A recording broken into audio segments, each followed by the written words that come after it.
de l'exercice concernant le point attracteur et les cellules Voronoi.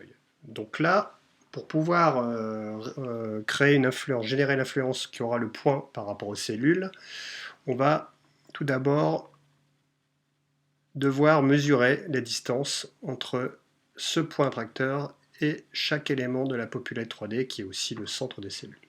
Donc pour ça, on va utiliser une fonction qui s'appelle distance. Donc distance, c'est le petit mètre avec les deux points. Et on va mesurer la distance entre les points de la population et le point attracteur, donc qui est un petit point.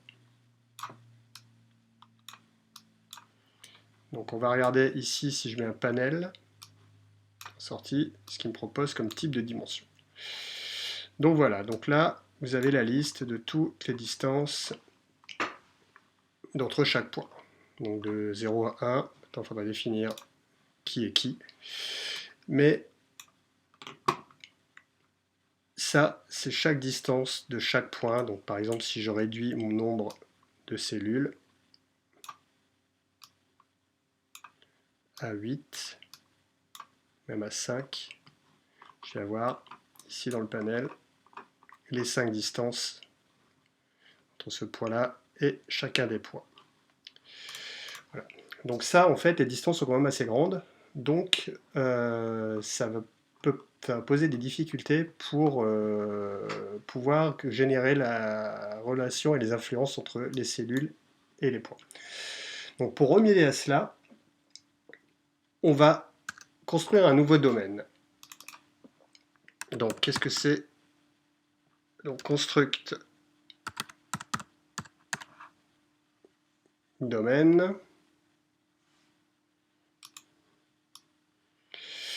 Donc le domaine c'est quoi? Ça va être un changement, on va pouvoir considérer ça comme un changement d'échelle. C'est-à-dire qu'en fait on va définir que les dimensions, les distances là, de tous les points, qu'ici je reprends un panel ici, voilà, qui se trouve entre 5 mètres et 25 mètres.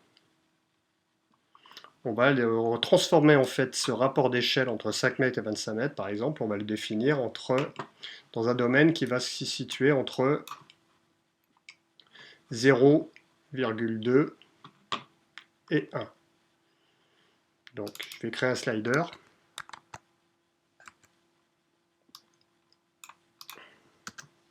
J'ai tapé 0,2.2. Voilà.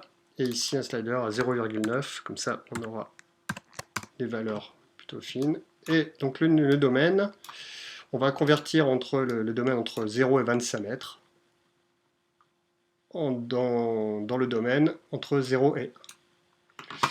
Donc pour cela, on va récupérer nos distances dans une fonction qui s'appelle bound.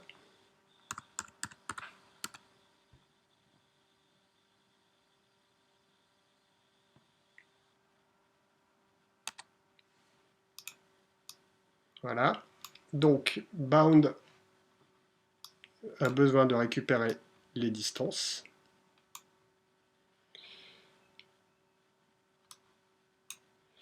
Et on va récupérer ces distances et les notions de domaine dans ce qu'on appelle un remap. Alors le remap, vous allez voir,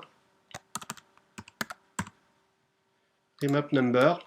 En fait, le remap, si je mets l'icône, donc dans le display de Grasshopper, vous pouvez dessiner les icônes. Vous allez voir ce que représente l'icône de remap number. En fait, ça permet, comme de réduire, de transformer une échelle en une autre échelle. Donc si je prends comme justement image une échelle, une vraie échelle pour grimper, imaginez qu'en fait vous arrivez à transformer une échelle avec 10 barreaux en échelle à 2 barreaux. C'est-à-dire qu'en fait on réduit vraiment, on peut diviser par 10 les valeurs, par exemple passer de 10 mètres et lui dire que 10 mètres égale 1, ou 10 mètres ou 20 mètres égale 2. Et ça nous permet de réduire la distance et de travailler avec des notions à l'échelle, on va dire, de la façade. Donc voilà. Donc là, on va faire la même chose. Donc on a évalué les distances mini et maxi. Donc là, si je mets un panel ici, Voilà, je vais avoir la plus petite et la plus grande. Donc là, j'ai ma plus petite distance de 5 mètres qui va jusqu'à 25 mètres. Donc par rapport au point et sa disposition du point. Si je bouge le point, mes valeurs vont bouger aussi. Donc c'est ce rapport-là, je rappelle, avec tous les autres points. Donc, la distance, oui, ça va être les valeurs dans le remap.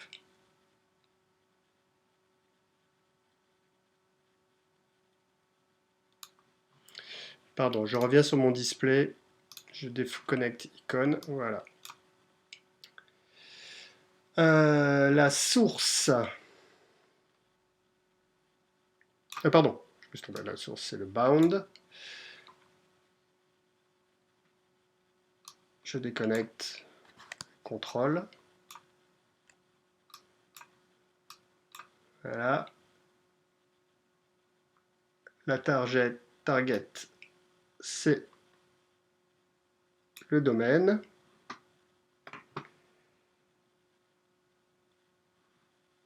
Et la valeur, c'est la distance. Voilà. Donc, maintenant, à partir du moment où on a fait ça, on va mettre en place le système qui va nous permettre de modifier la dimension des cellules par rapport au déplacement du point. Donc, on va faire ce qu'on appelle un scale, changement de taille. Je clique droit, scale. Donc, la géométrie du scale, c'est le Voronoi, les cellules du Voronoi.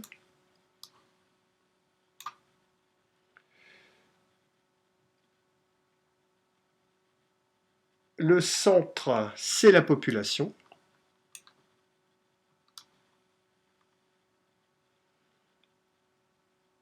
Et le false, ça va être ce qui va sortir du remap, c'est-à-dire la remise à l'échelle. Et donc voilà, et si tout va bien, vous pouvez voir que si je bouge mon point,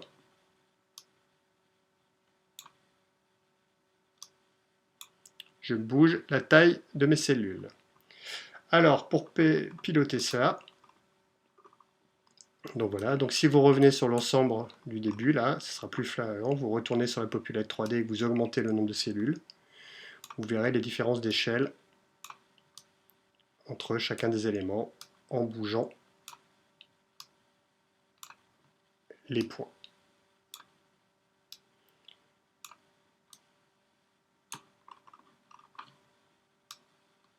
Donc je remontre tous les éléments.